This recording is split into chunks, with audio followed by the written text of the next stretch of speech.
Shri Venkateswara gold తాకట్టులో ఉన్న మీ బంగారాన్ని విడిపించి కొనబడును.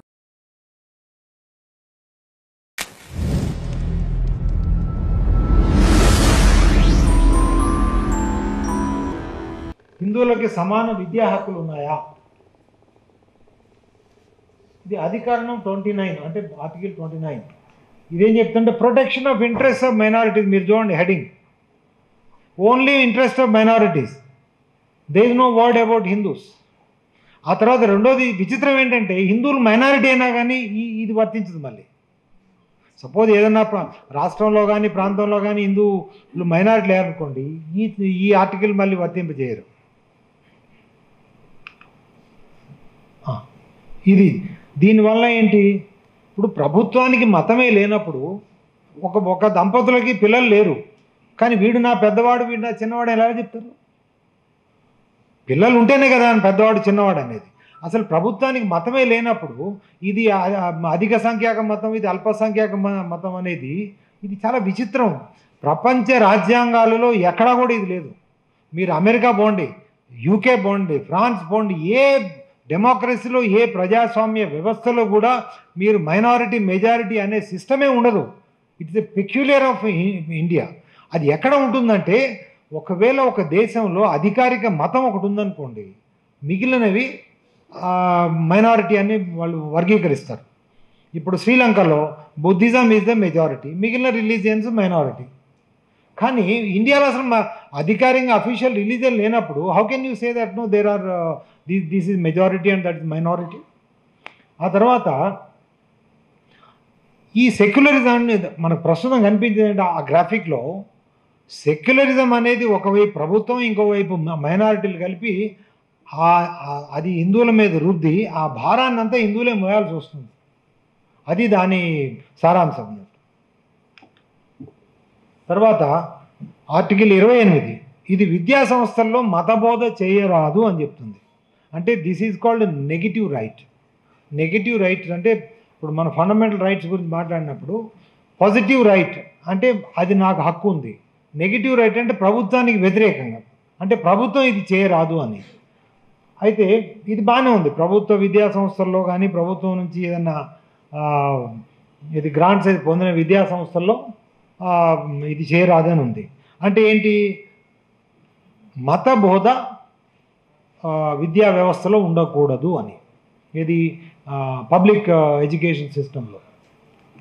కానీ జరిగేది ఏంటి, ఇప్పుడు మీరు అమెరికా వెళ్ళండి, యూకే వెళ్ళండి, ఫ్రాన్స్ వెళ్ళండి, ఇటలీ వెళ్ళండి, వాటికంటే పెద్ద డెమోక్రసీ మనం కాదు కదా. అక్కడ ఆయా దేశాల ప్రాచీన గ్రంథాలని పాఠ్యాంశాలలో చెప్తారు. ఇప్పుడు ఉదాహరణకి మీకు గ్రీక్ క్లాసిక్స్ ఉన్నాయి, ఇలియడ్, ఒడిస్సీ ఇలాంటివి. వాటిని మీరు ప్రతి విద్యార్థి వాటి గురించి తెలుసు, ఎందుకంటే అవి పబ్లిక్ ఎడ్యుకేషన్ సిస్టంలో భాగంగా ఉంటాయి.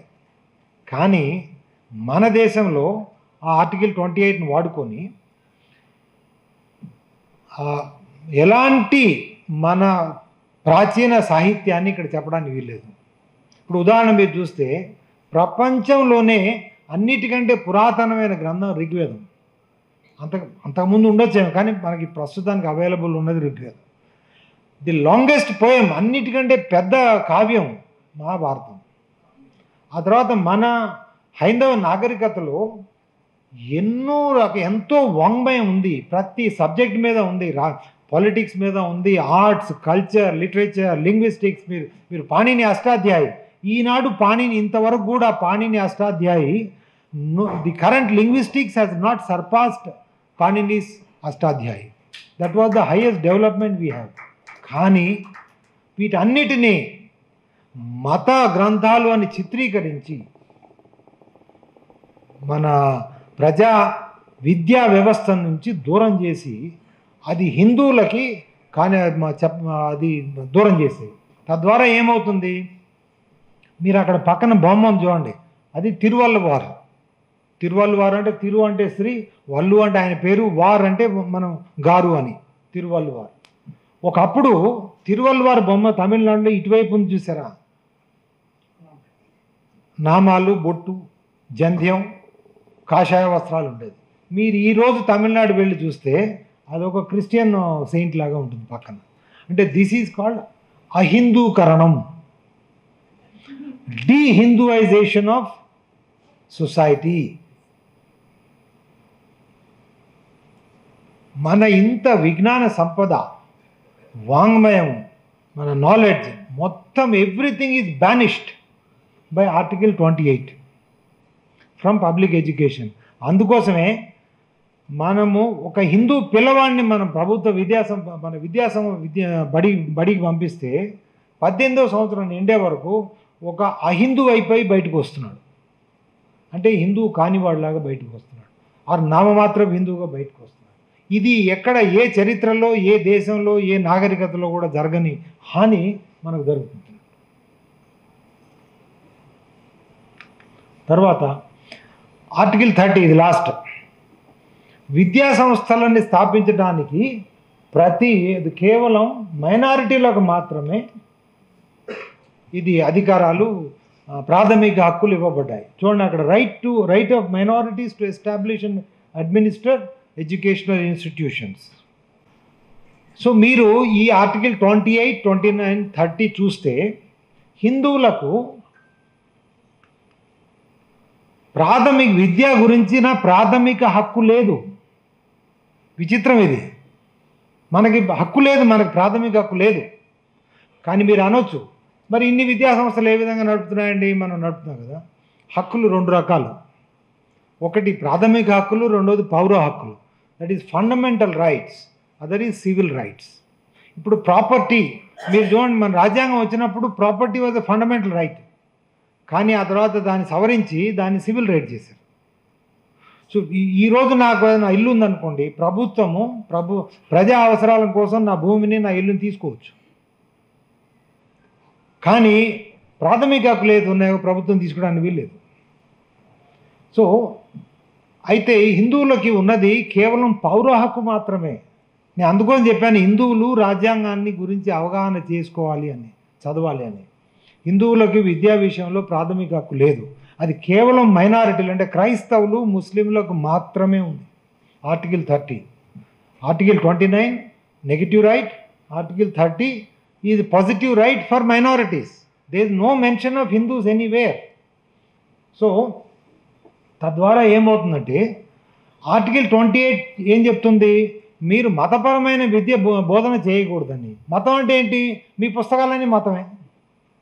ఋగ్వేదం నుంచి మొదలు పెడితే నీతి శాస్త్రం వరకు మొత్తం మతమే. సో కాబట్టి మీరు అవి చెప్పడానికి వీల్లేదు.